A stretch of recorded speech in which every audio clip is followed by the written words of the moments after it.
인류의 오랜 것인 술, 그리고 술과 뗄래야 뗄 수 없는 술잔. 와인의 맛을 돋우는 잔 선택법과 맥주 전용잔의 진실. 당신이 모르는 기발하고 흥미로운 술잔 속 이야기. 어릴 적 누구나 상상했던 태권브이와 마징가 제트의 격돌을 현실로 이뤄낸 남자. 로봇 전문가 전영수. 로봇의 생명을 불어넣는 남자. 전영수 씨의 무한 로봇 사랑 이야기. 지금 마이웨이에서 만나보세요.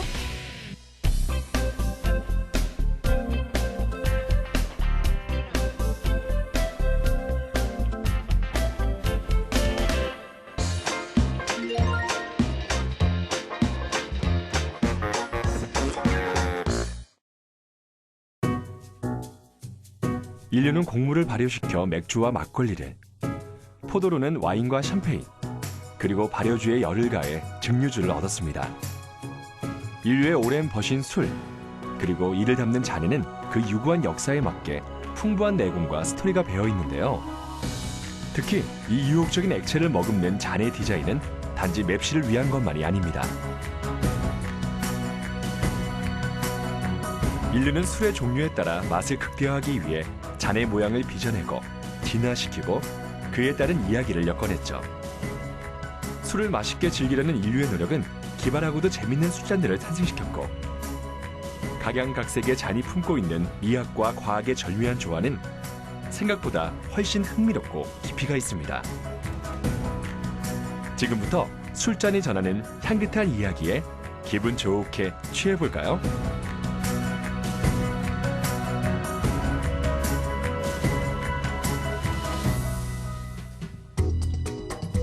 술잔의 역사를 알려면 술의 역사도 함께 알아야 합니다. 술은 일반적으로 인류가 지구상에 나타나기 훨씬 이전부터 자연 발생적으로 존재했으리라는 설이 유력한데요. 떨어진 과실이나 인간이 저장했던 과일이 시간이 지나며 자연적으로 발효를 일으키고 인류는 그 발효주를 발견하게 된 거죠. 포도는 원래 야생 식물로서 지구상에는 약 1만 년 전부터 존재했다고 합니다.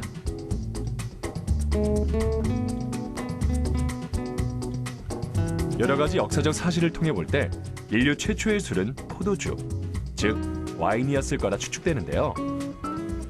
과연 과거의 사람들은 와인을 어떤 잔에 마셨을까요? 인류 역사에서 가장 먼저 만들어진 이제 음료이자 술이 와인이었을 거예요. 왜냐하면 포도를 이렇게 토기 같은 데 담아 놓으면 이게 이제 자연 발효를 일으켜서 한 3일에서 한 일주일 정도 지나면 이게 술이 돼 버리거든요. 근데 그걸 갖다가 이제 뭐 특별한 잔에 마셨을 리는 없고 이제 토기 같은 걸 빚어가지고 거기다가 이제 그걸 퍼마시는 형태가 되지 않았을까 싶고요. 그게 이제 기원전 한 3,000년, 4,000년 전 얘기겠죠? 사실을 뒷받침하듯 기원전 4,000년 청동기 시대의 북유에서는 포도씨가 발견됐고 와인을 담은 항아리가 메소포타미아 그루지아 지역에서 발견되기도 했습니다. 손에서 손으로 주고받을 수 있게 양쪽에 손잡이가 달린 잔이 사용되기도 했죠. 와인 다음으로 인류가 만들어낸 술은 곡주였습니다. 인류가 정착해 농경 문화를 탄생시키며 거의 동시에 곡주를 만들어 먹기 시작했으니 술에 대한 인류의 사랑을 엿볼 수 있는 대목입니다.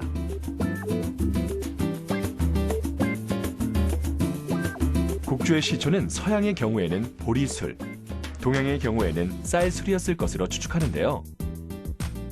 빵을 만들기 위해 곡물을 빻고 물을 섞는 과정에서 메소포타미아 지역의 수메르인들은 흐르는 빵, 즉 자연 발효된 맥주를 발견했습니다. 맥주는 기원전 3,500년경에 메소포타미아 지역에서 탄생을 했는데요. 그 당시에 수메르인의 말로 빨리, 그러니까 보리와 함께 빵죽을 의미하는 바피르에서 기원이 됐거든요. 그래서 그 뜻은 곡물이란 뜻입니다. 그러니까 곡물에서 만들어진 술이란 뜻에서 어원이 시작됐죠.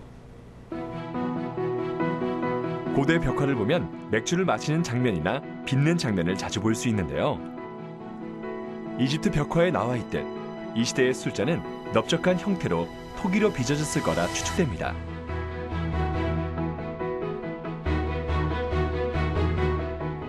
놀라운 사실은 맥주가 없으면 피라미드도 없었을 거란 사실인데요. 당시 맥주가 이집트 노동자들의 급료로 쓰였기 때문입니다. 고대 이집트에서는 맥주를 소중히 여겨 노동 계약에 반드시 포함시켰는데요. 임금의 일부로 평민 일꾼은 도수가 낮은 1리터의 보통 맥주를, 고위 관리는 3리터의 도수 높은 고급 맥주를 받았습니다. 그러니까 받은 맥주의 도수와 양에 따라 사회적 지위가 구분됐던 거죠. 이집트에서는 마스토스라는 특이한 술잔도 유행했는데요. 바로 가슴을 본떠 만든 술잔입니다. 이집트 여왕인 클레오파트라가 안토니우스에게 준 술잔으로도 유명하죠. 이렇게 시대별로 특색 있는 잔이 등장한 것을 보면 인류는 술뿐만 아니라 술잔에도 지대한 관심을 갖고 있었다는 것을 알 수 있는데요. 과실주에서 곡주를 거쳐 다양한 증류주로 발전한 술의 역사. 그렇다면 이렇게 오랜 세월 동안 역사 속에 등장한 독특한 술잔들은 어떤 것들이 있을까요? 그릇이 귀하던 시절, 최초의 술잔은 가죽 주머니나 동물의 뿔이었는데요. 이렇게 동물의 뿔로 만들었거나 그런 모양을 띠는 술잔을 각배라 불렀고, 동서고금을 막론하고 전 세계적으로 다양한 재료로 만들어져 사용되었습니다. 인류 최초의 유목민족 스키타이 사람들은 화려한 황금 각배를 만들어 사용했고, 우리나라 부산에서도 말머리 장식에 마도식 각배가 출토돼 동양과 서양의 문화 교류가 얼마나 활발했는지 엿볼 수 있습니다. 또 나라별로 다양한 술잔들이 등장했는데요. 유구한 술 역사를 가진 중국에서는 옥과 금, 호박 등으로 만든 화려한 명품 술잔들이 전해 내려오고 있습니다.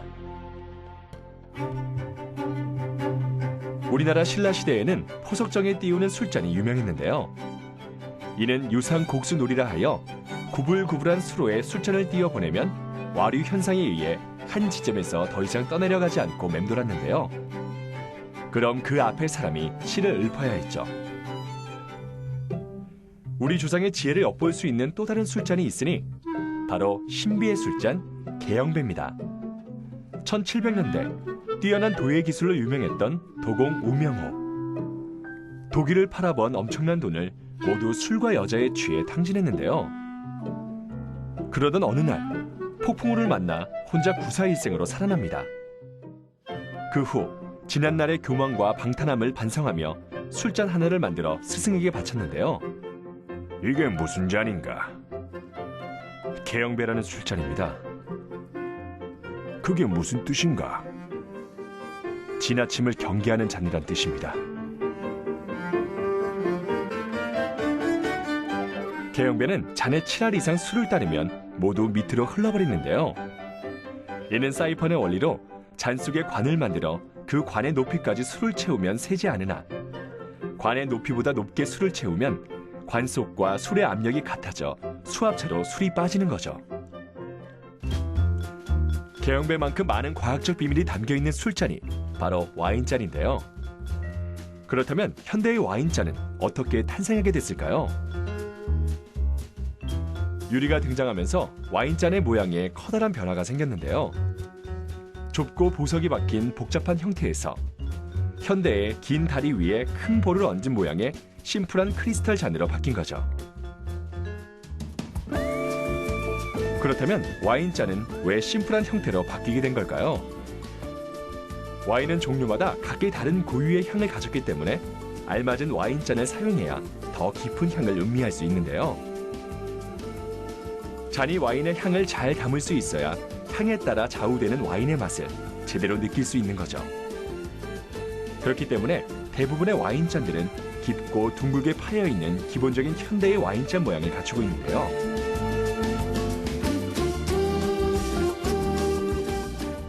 그 옛날에는 이제 이 와인 잔을 만들던 사람들이 뭘 만들었냐면 플라스크나 시험관 같은 거 그런 걸 만들었었어요. 근데 이 사람이 이제 와인을 좋아하니까 자기가 나름대로 이제 좋다고 생각하는 와인잔을 그냥 만들었어요. 그게 이제 플라스크 형태의 좀 볼이 크고 이제 스템이 긴 형태, 다리가 긴 형태의 그런 깔끔하고 이제 모던한 잔을 만들어서 와인을 딱 담아서 마셔봤는데 너무 맛있는 거죠. 그래서 이웃들을 불러가지고 이제 파티 같은 걸 하면 저 집에서 마시면 참 맛있더라. 그 잔 나한테도 좀 팔아라. 이렇게 해가지고 최초로 이제 상업적인 이제 모던 형태의 와인잔이 만들어졌어요. 그러니까 와인잔은 20세기 중반부터 비약적인 발전을 하는데요. 실험실에 플라스크와 시험관을 만들던 리델이 자신이 사용할 와인잔을 스스로 만들었다가 이것이 와인의 향을 풍부하게 하여 맛이 좋아진다는 것을 발견한 거죠. 그렇다면 본격적으로 와인 종류에 따른 맞춤용 와인잔을 구분해 볼까요?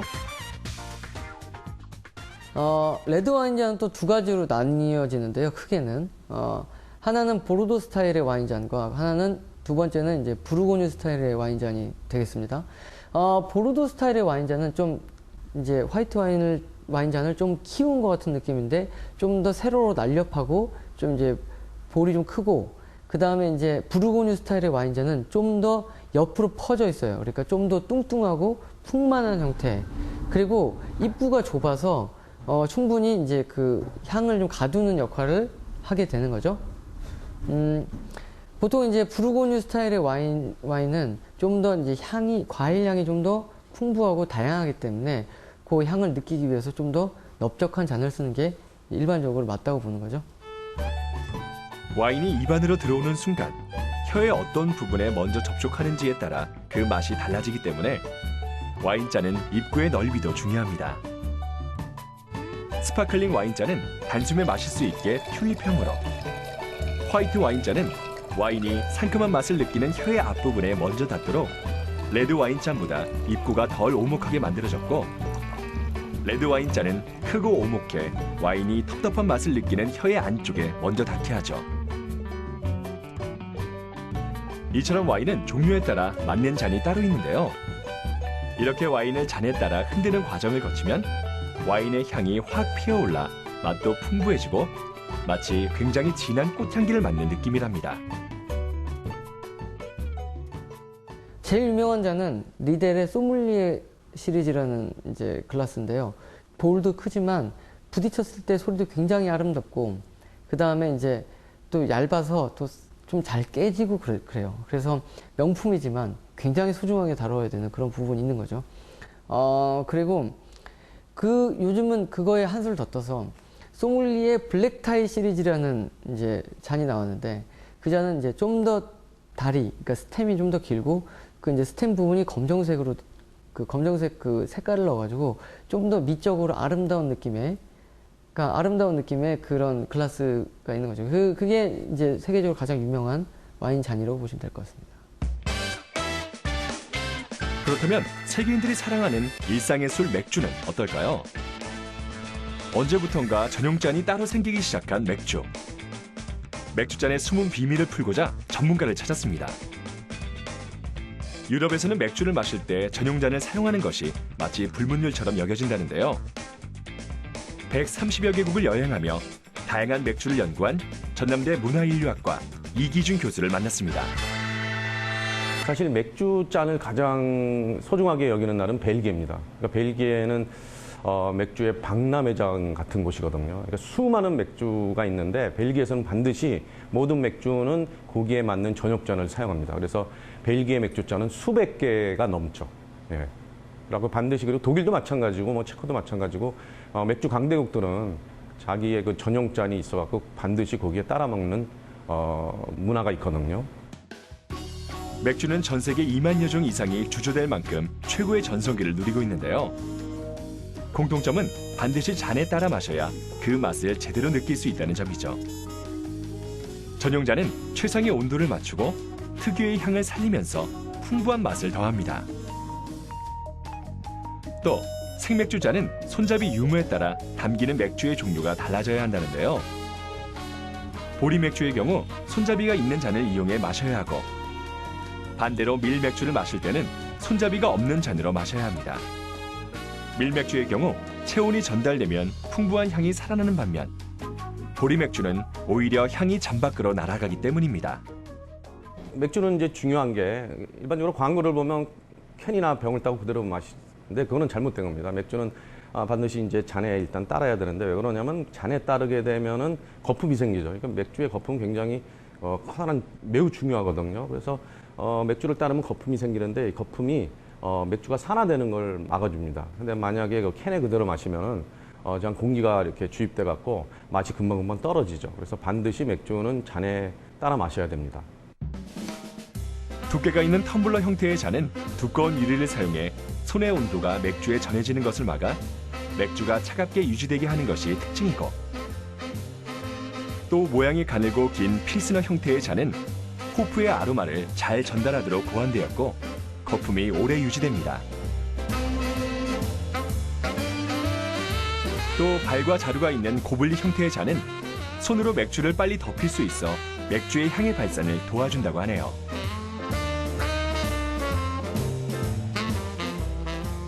벨기에에서 유명한 맥주 중에 하나가 이제 트라피스트 맥주라고 있습니다. 트라피스트 맥주는 이제 트라피스트 수도원에서 만드는 맥주인데, 거기는 보시면 이렇게 좀 와인잔 같이 생긴 그 전용잔을 쓰거든요. 그 잔을 전문 용어로 이제 고블릿 잔이라고 하는데, 그 잔을 따르게 되면 이렇게 마실 때, 자연스럽게 마실 때 좀 코가 안쪽으로 이렇게 좀 들어가는 위치가 돼요. 그래서 이렇게 쭉 마시게 되면은 향을 음미할 수 있는데, 왜냐면은 그 트라피스트 이제 맥주가 다른 맥주와 달리 향이 굉장히 좋고 맛도 굉장히 풍미가 있거든요. 그래서 마실 때 쭉 이렇게 코를 이렇게 약간 잠기는 듯하게 마실 수 있도록 이렇게 위에가 동그랗게 만들어졌죠.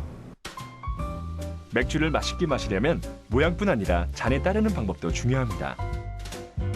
맥주를 따를 때 신경을 써야 하는 부분이 바로 거품인데요. 생맥주나 일반 맥주를 따를 때 맥주잔에 거품을 가득 따르는 것은 잘못된 방식입니다. 맥주는 이상적으로 봤을 때 맥주와 거품의 비율이 7대3이 되는 게 가장 좋고, 그것이 아니면 현실적으로 8대2 정도는 돼야 맥주를 가장 맛있게 마실 수 있습니다. 또 거품이 마시는 사람의 식욕까지 돋우는 효과가 있다네요.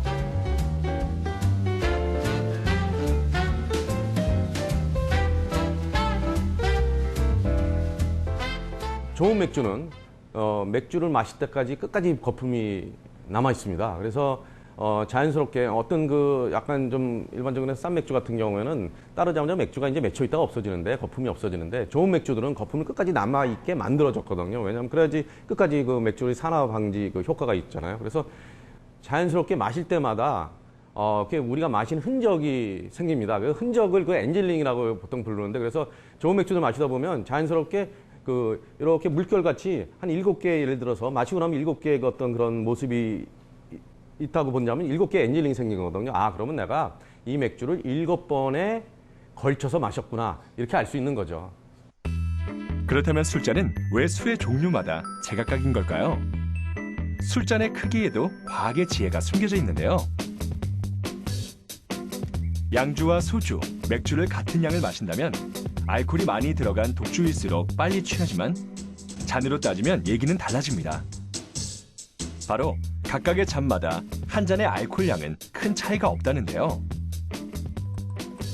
이같이 한 잔을 마실 때 술 종류별로 알코올 함량이 비슷한 것은 술마다 적당한 알코올이 잔에 담길 수 있도록 주종에 맞는 잔을 고안했기 때문이라고 합니다.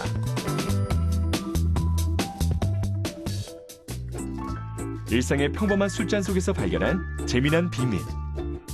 좋은 술잔일수록 마시는 이에게 다양한 얘기거리를 전해주는데요. 이제 술잔은 더 이상 술의 들러리가 아닙니다.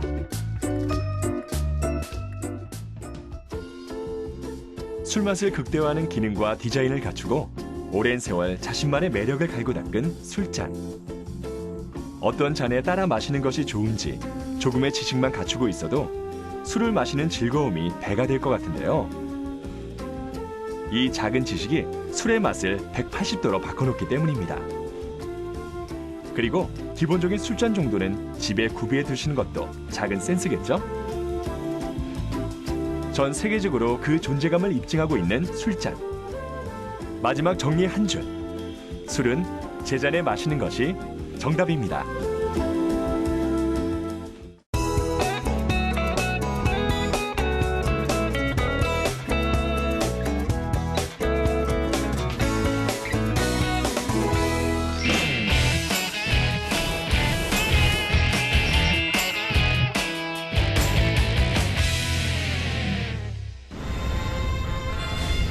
위기의 순간 어디선가 나타나 우릴 구해줄 것 같은 대한민국 대표 로봇 태권브이.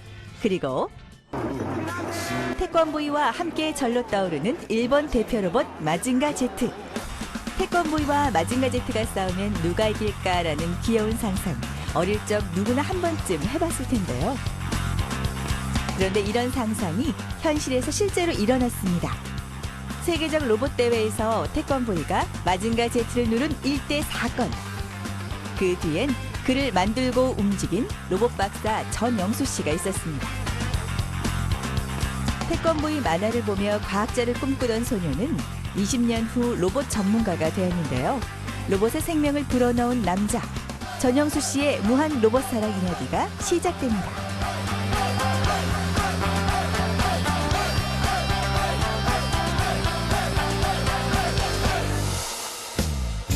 살아 움직이는 로봇을 만나러 간 곳은 인천의 한 로봇 전문 회사. 직원 수보다 많은 로봇들이 앞다퉈 마이웨이 카메라를 반겨주고 있었는데요. 그 속에서 로봇들에 둘러싸여 무언가에 열중인 오늘의 주인공 전영수 씨를 만날 수 있었습니다. 이곳의 로봇 설계 90% 이상이 전영수 씨의 손에서 탄생한다고 하는데요. 로봇이 실제로 만들어지고 움직이기 위해선 반드시 선행되어야 하는 설계. 자세히 살펴본 로봇은 마치 하나의 견고한 건축물을 보는 것 같았는데요.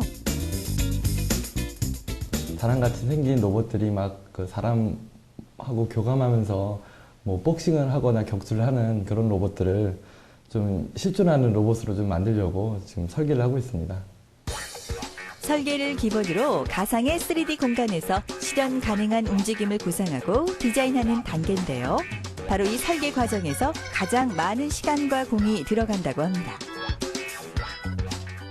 사람을 닮은 그 휴머노이드를 뭐 설계하고 있는 거기 때문에 좀 더 사람스러운 리얼리티 있는 어떤 로봇을 만들기 위해서 그 기획도 열심히 잘 해야 되겠지만 기구적인 표현이 사람과 동일한 모션이 풍부하게 만들어질 수 있는 그 기준으로 설계를 하고 있습니다. 설계를 통해 미리 완벽한 시뮬레이션을 통과한 로봇만이 그의 손을 통해 새 생명을 부여받을 수 있다고 하는데요. 완성된 로봇들은 설계 단계에서 주어진 각기 다른 움직임과 역할을 가진 하나의 독립체로 탄생하게 됩니다. 그럼 이쯤에서 그가 만든 다양한 로봇들을 한번 만나볼까요? 먼저 K-팝 열풍과 함께 큰 인기를 끌고 있다는 댄싱 로봇. 국내 최초로 춤추는 로봇을 만든 건 역시 그였다고 하는데요. 소녀시대의 춤을 그대로 재현해내는 이 로봇들은 실제로 소녀시대도 보고 깜짝 놀랐다고 합니다.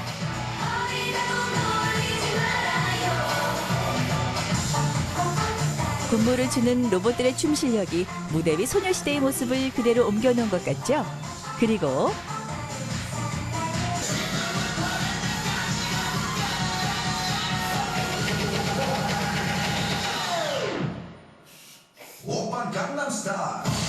또한 전 세계적으로 말춤 신드롬을 불러온 싸이의 강남스타일까지 가수들이 무대 위에서 주는 즐거움만큼이나 큰 웃음을 선사하는데요. 그가 로봇에 푹 빠진 이유가 바로 여기에 있다고 합니다. 로봇이라는 것 자체가 이제까지는 사람들을 이롭게 하는 어떤 기기장치로서만 보였던 그 시대에서 아, 로봇이 사람들한테 즐거움을 줄 수 있구나. 지금 많은 어떤 그 우리나라의 그 뭐 K-팝 문화의 그 활성화에 그 유명한 곡들도 많이 그 춤을 같이 추는 것도 했었고, 뭐 토끼와 거북이 같은 그 연극 테마도 했었고, 결국은 그 많은 사람들이 좋아하는 어떤 트렌드가 다양하게 펼쳐지고 있지만, 결국은 로봇은 그런 어떤 문화적인 트렌드에 그 편승되면서 더 재미있는 요소로 발전할 수 있겠다라는 생각이 들었습니다. 인간의 일상생활을 더 편리하게 할 수 있는 도우미 역할의 로봇에서 친구가 되어주고 웃음을 줄 수 있는 역할 확장까지 로봇의 무한한 활용에 대해 끊임없이 생각하며 로봇의 생명을 불어넣는 그는 놀랍게도 로봇 관련 전공자가 아니라고 합니다. 학교에서 배운 지식이 아닌 독학으로 로봇 달인의 경지에 이르렀다고 하는데요.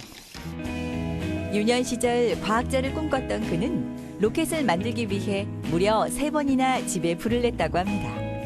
꼬마 과학자의 열혈 로켓 연구는 화재에 함께 같이 진압됐다고 하는데요. 그 화약이라든지 로켓은 일단은 멈추고 비행기 쪽으로 전향하게 되었었습니다. 그 비행기를 하다 보니 손으로 조종하는 거는 가능하지만 어렸을 때 꿈이 그 비행기에서 제어 기술, 소프트웨어 기술이 들어가야지만 무인항공기를 만들 수 있겠다라고 해서 그 소프트웨어 그러니까 프로그램 짜는 거를 배웠었고, 그러다 보니까 프로그램은 할 수 있지만 어떤 모터를 제어한다든지 그런 제어 쪽, 전기 전자 쪽의 어떤 기술이 뭐 제 주변에도 하는 사람들이 없었고, 모형 비행기 관련 사업을 하던 그가 로봇과 인연을 맺은 건 현재 재직 중인 회사의 정상봉 대표와 만나면서부터인데요. 그 인연은 14년 전으로 거슬러 올라갑니다. 무인항공기를 하고 싶은데 이런 그 제어기를 만들고 싶다. 그런데 제가 생각한 어떤 제어기가 저희 대표님이 똑같이 만드신 거예요. 그래서 너무 좀 감동도 받았고 어떤 인연이 될 것 같다. 저 여기서 근무를 하고 싶습니다. 라고 말씀을 드렸더니 그 당시에 뭐 저희 회사도 초창기였고 봉급을 줄 형편은 안 된다라는 말씀을 하셨어요. 그래도 워낙 이쪽 로봇 쪽이나 제어 쪽에 대한 관심이 좀 컸던 나머지 그러면 무보수라도 일하겠습니다. 라고 하고 들어와서 근무를 했어요. 들어오는 그달 휴머노이드 개발 프로젝트를 저희 회사에 이제 발주를 하게 됐습니다. 뭐 들어오자마자 그 큰 개발 건인데 어차피 뭐 제가 담당할 수 있었던 부분은 그나마 설계하고 기구를 만들 수 있는 부분이라서 초기에는 그 로봇, 그러니까 휴머노이드 개발 프로젝트에 바로 투입하게 되었던 거죠.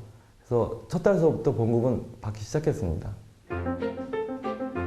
그때부터 지금까지 로봇 만들기에 푹 빠져 산다는 그.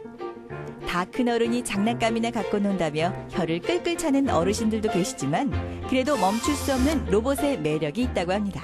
요즘 뭐 젊은 사람들도 그렇지만 많은 일들을 쉽게 지루해하고 재미없어 합니다. 근데 이제 그 로봇이라는 거는 워낙 해야 될 거, 연구해야 될 거, 알아야 될 게 많은 것 같아요. 기계 기술, 전기, 전자 기술, 소프트웨어 기술, 거기에 이제 요즘 많이 화두화되고 그 중요하게 생각하는 콘텐츠 기술. 지금 예능 프로그램들도 많이 보고 있고요. 그 음악을 하는 어떤 아이돌 가수들의 음악들도 대중적으로 어떤 그 인기가 있는 건지 그런 것들도 조사하는 게 그 로봇을 잘 만들기 위한 건데, 결국은 로봇은 많은 걸 해야 된다는 것 때문에 평생 해도 질리지 않는 재밌는 분야인 것 같아요.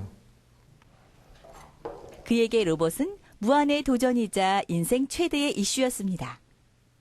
어떤 소재로 만드느냐에 따라 그 쓰임과 강도가 달라지고 로봇을 이루는 물질의 성질, 조성, 구조, 변화 등의 모든 과학이 숨어 있었습니다. 지금 이 중앙에 있는 로봇 등 뒤에 있는 다관절 로봇 제어 기술 자체가 이런 휴머노이드 기술의 가장 핵심적인 기술일 겁니다. 특히 뭐 저희 회사 같은 경우는 창업한 이후서부터도 지금 컴파일러, 컴퓨터 프로그램을 짤 수 있는 기술과 이렇게 많은 로봇들의 모터들을 동시 제어할 수 있는 이 기술을 갖고 회사가 창업을 했기 때문에 아마 중앙 제어 장치인 이 컨트롤러가 가장 핵심적인 기술이 아닌가 생각하고 있습니다.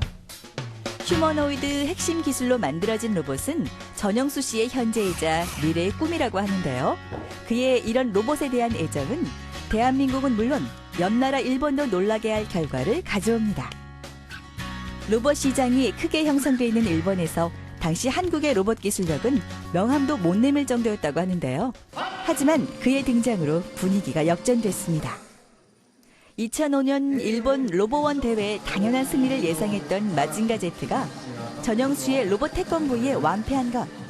대한민국의 토종 로봇의 펀치맛을 보여준 그날의 기억이 아직도 생생하다고 합니다.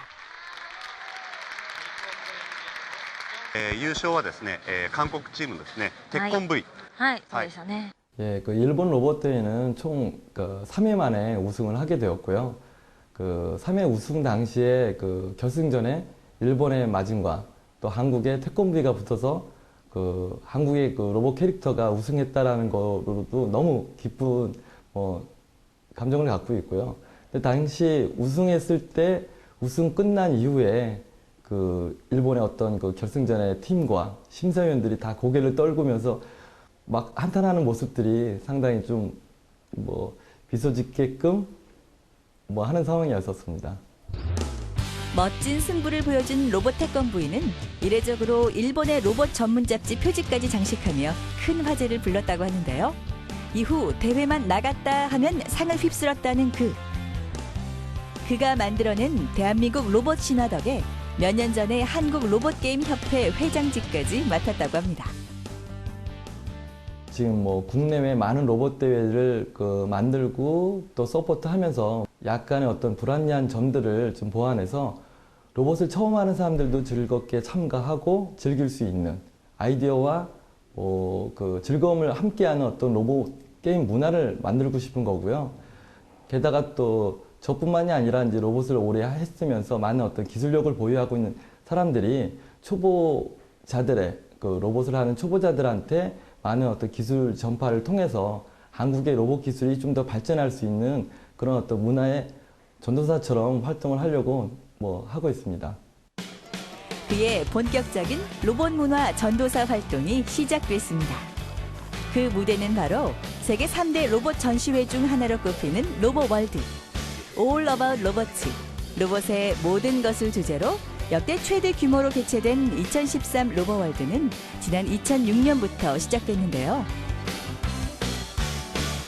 국가 로봇 산업 발전의 일환으로 해마다 국내외 로봇 기업의 글로벌 쇼케이스로서 로봇 산업의 비즈니스 활성화와 수요 확산에 든든한 밑거름이 되고 있다고 합니다.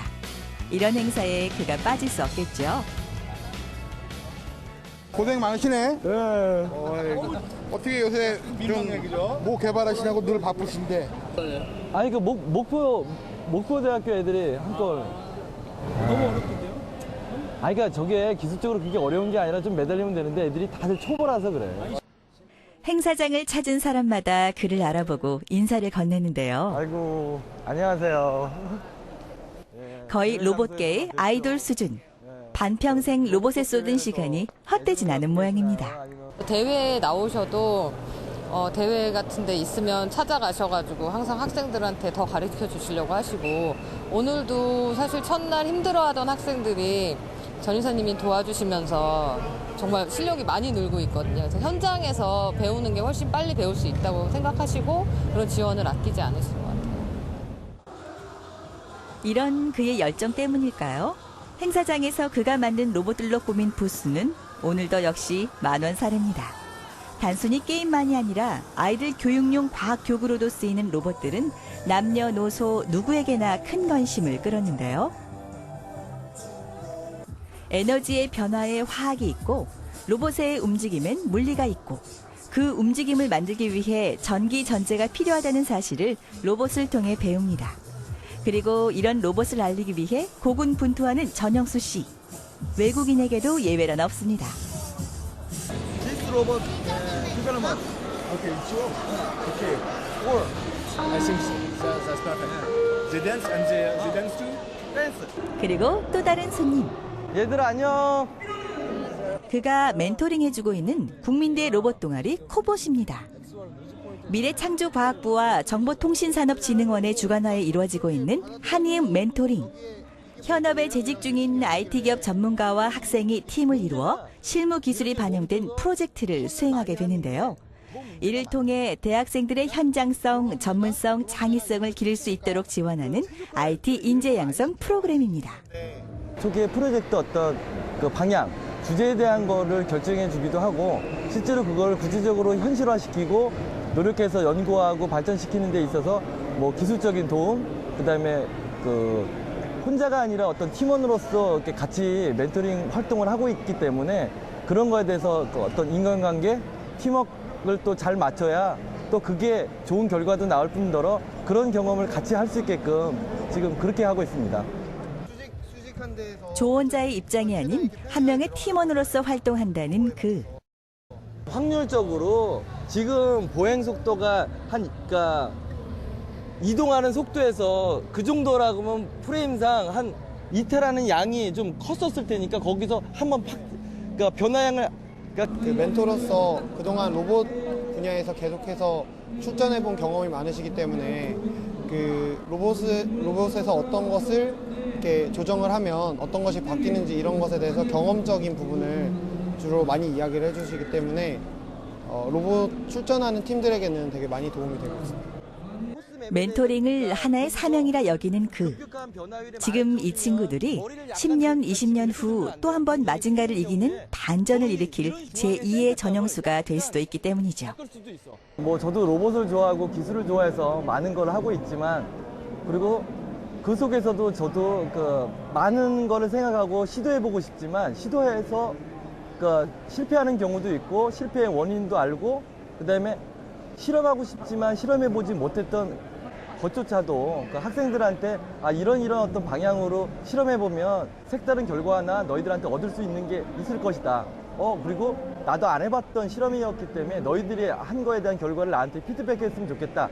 그렇게 해서 얻어지는 기술력도 많이 있고 아마 선생님들이나 그 교수님들이 학교에서 가르치는 어떤 그 느낌보다 좀 더 필드에서 그 경험하고 같이 교류하는 어떤 측면에서 보면 좀 더 또 뭐 동질감은 있겠지만 또 다른 어떤 매력이 있는 것 같아요.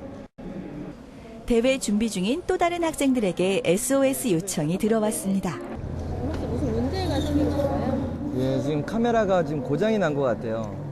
전원 인가가 안 돼서. 무슨 일이 생기면 언제 어디서나 나타나 구해주는 로봇 태권브이처럼 학생들에겐 그가 히어로나 다름없습니다. 보통 대회를 나오면 소프트웨어적인 부분과 하드웨어적인 부분이 다 연관된 게 이제 로봇이다 보니까 그 소프트웨어적으로 아무리 잘 준비가 돼 있다라고 해도 하드웨어 변화에 대해서 대응이 안 되면 좀 잘 안 되는 결과가 많이 생겨요. 일단 카메라를 교체해야 될 것 같아서 저 그 바닥 상황이랑 같이 저쪽에서 좀 테스트해야 되는데 조금 로봇에 관련한 안 되는 게 없는 그. 잘 해결됐나요? 예, 일단은 뭐 그 카메라 하드웨어적인 문제가 생겼는데 어쩔 수 없이 다른 로봇에 그 카메라를 띄워서 옮겨 달았습니다. 뭐 임시적인 상황인데 뭐 좋은 결과가 있었으면 좋겠어요. 그의 바람대로 좋은 결과가 있으면 좋으련만 아쉽게도 순위권 랭크는 어려워진 학생들. 하지만 승리라는 결과 대신 차근차근 과정의 교훈을 얻어갑니다. 어떻게 좀 준비 좀 되고 있어? 이번엔 고등학생 멘토링입니다. 로봇의 저변 확대는 물론 로봇 인재 발굴을 위해 고등학생 멘토링까지 자처하고 나선 전영수 씨. 어릴 적 혼자 로켓을 만들겠다고 끙끙대며 집에 불을 낸 화려한 이력의 그는 누구보다 이 친구들의 마음을 잘 압니다. 도착하는 거라 그러면 약간 이쪽 경기장이나 저쪽 경기장 그 위에 가서 조종으로 한번 움직여 봐봐. 지금 로봇이 약간 오른쪽으로 흐르고 있어. 그렇기 때문에 잠깐만 줘봐봐. 단거리 달리기 같은 경우는 갔다가 되돌아와야 되기 때문에 되돌아오는 거는 전진 쪽을 맞춰놨는데 뒤쪽으로 오는 거는 왼쪽이든 오른쪽이든 흐를 수 있어. 조금 더 보폭을 늘리거나 아니면 발코에 대해서 좀 더 내려서 지지하게끔 만들면 지지하는 반대쪽으로 방향이 틀어진다고.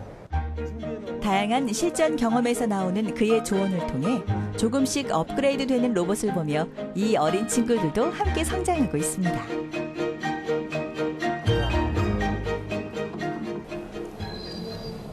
부사님 어디 가세요? 예. 저도 로봇 대회 지금 한 종목을 참가하려고요. 아마 뭐 재밌는 경기가 되지 않을까 싶어요.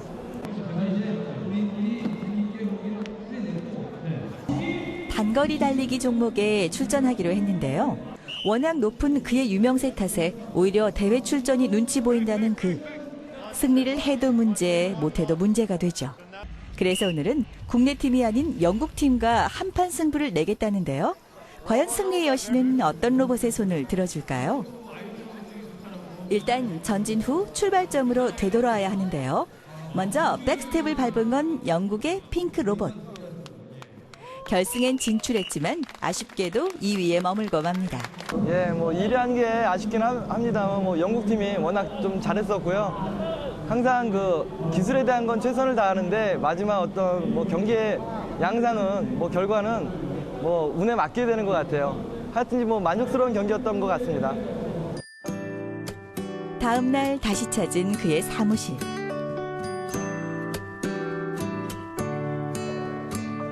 오늘도 그의 옆자리는 로봇 찾입니다. 한 씨도 옆에서 로봇을 떼어놓지 않는 이유.